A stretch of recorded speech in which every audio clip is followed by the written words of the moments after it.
Residence degli Ulivi, l'incanto della natura per chi vive in città. Telefono 0962 96 4192 348 01 17 609. I carabinieri di Soverato hanno arrestato 2 persone per tentata estorsione aggravata dalle modalità mafiose nell'ambito dell'operazione Caterpillar. Si tratta del 50enne Salvatore Otello Rizzo e del 55enne Gregorio Pellegrino. I 2, già noti alle forze dell'ordine, sono accusati di aver chiesto denaro ad una ditta che stava eseguendo lavori appaltanti da un comune del Soveratese, sulla costa ionica catanzarese. Uno degli arrestati, già indagato per associazione mafiosa, secondo gli investigatori è contiguo a Rocco Catroppa, vittima di un agguato di 'ndrangheta. È stata raggiunta a Roma l'intesa per il megaporto di Gioia Tauro. L'accordo di programma quadro tra Regione Calabria, Ministeri dello Sviluppo Economico, delle Infrastrutture, dell'Università e Ricerca, l'Asireg di Reggio Calabria e l'Autorità Portuale di Gioia Tauro porta in eredità ben 443 milioni di euro, di cui 280 a carico di Rete Ferroviaria Italiana. La firma dell'accordo sarà il prossimo 23 settembre, ma è stato il governatore Scopelliti ad anticiparne il contenuto. Con questo progetto, quello di Gioia Tauro, si avvia ad essere uno dei porti principali del Mediterraneo. Il dissesto idrogeologico, il trasferimento delle funzioni e la situazione del mondo della scuola calabrese sono stati i punti all'ordine del giorno dell'incontro tra i presidenti delle province che si è svolto ieri a Cosenza. Hanno partecipato Vandaferro e Denisi, assenti Zurlo e Morabito. Abbiamo fortemente voluto questo incontro, ha dichiarato Mario Oliverio, perché siamo stanchi di continuare a subire passivamente le scelte di un governo nazionale che si occupa della Calabria e del Mezzogiorno solo per effettuare tagli pesanti alle nostre risorse o per dirottare altrove investimenti destinati a questa parte del paese.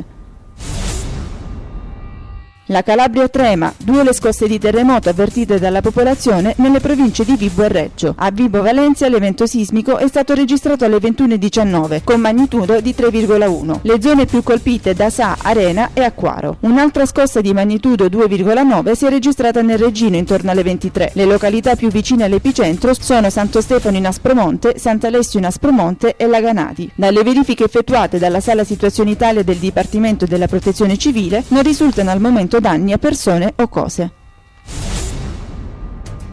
E un autentico terremoto ha scosso anche il PD calabrese. Il commissario del partito, Adriano Musi, ha messo alla porta 2 big del calibro di Nicola Adamo e Beppe Bova. È la conseguenza dell'ultimatum scaduto il 20 agosto scorso che lo stesso Musi aveva dato a tutti coloro che sedevano in consiglio regionale in gruppi diversi dal PD. Per il commissario si tratta solo dell'applicazione dello statuto. Non l'hanno presa bene i diretti interessati, che non riconoscono a Musi nessuna autorità per estrometterli dal partito, rispondendo a tono alle accuse. Ha aperto i battenti ieri pomeriggio la prima isola ecologica della città di Crotone. L'impianto, ubicato in Piazzale della Pace, sarà gestito dalla società Acros, alla quale il sindaco, con propria ordinanza, ha affidato il servizio del centro di raccolta. Un'area di 1000 metri quadrati che da lunedì accoglierà lo stoccaggio di diverse tipologie di rifiuti, tra cui carta e cartone, gomme e pneumatici, ingombranti, potature, inerti provenienti da lavori edili, TV e monitor, piccoli elettrodomestici, sorgenti luminose. Sono previste anche postazioni per i farmaci scaduti.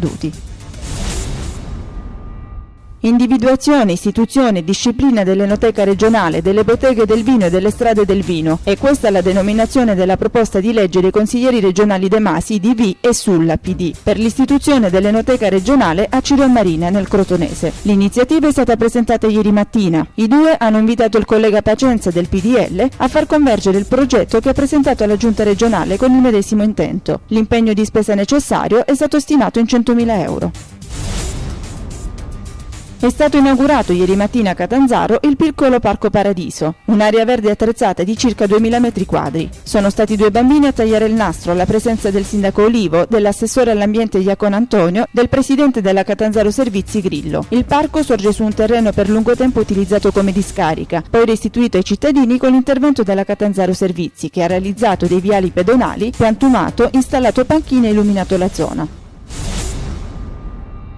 Un protocollo d'intesa per favorire la valorizzazione dei prodotti tipici calabresi attraverso lo sport e utilizzando come vetrina promozionale le Fecci Crotone. È questo l'oggetto della convenzione stipulata tra la società Rossoblu e la Coldiretti Calabria. Durante le partite sarà distribuito il cesto Pitagora, che contiene le primizie nel settore agroalimentare. Hanno sottoscritto l'intesa per il Crotone il patron Gianni Vrenna e il presidente Salvatore Gualtieri e per Coldiretti il presidente regionale Pietro Molinaro.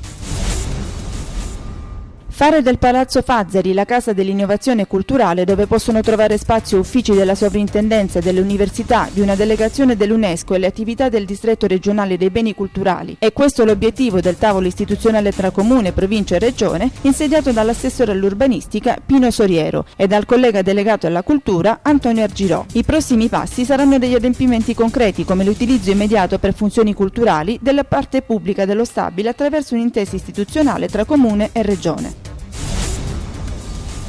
Nell'anticipo del quarto turno della Serie B Win, la Regina cade pesantemente a Padova per 4-0, in virtù delle reti di El Shaarawy, autorete del portiere Pugioni e doppio Succi. Gli Amaranto restano fermi a 4 punti in classifica. Lunedì toccherà al Crotone che nel posticipo dello Scida cercherà la prima vittoria in campionato contro il Modena. Domani tocca alla Lega Pro, in prima il Cosenza, privo di Fiore e Biancolino, ospita il Taranto. In seconda, turno interno per il Catanzaro, ospita il Melfi e Vibonese contro il Trapani. Trasferta a Campobasso per la Vigor.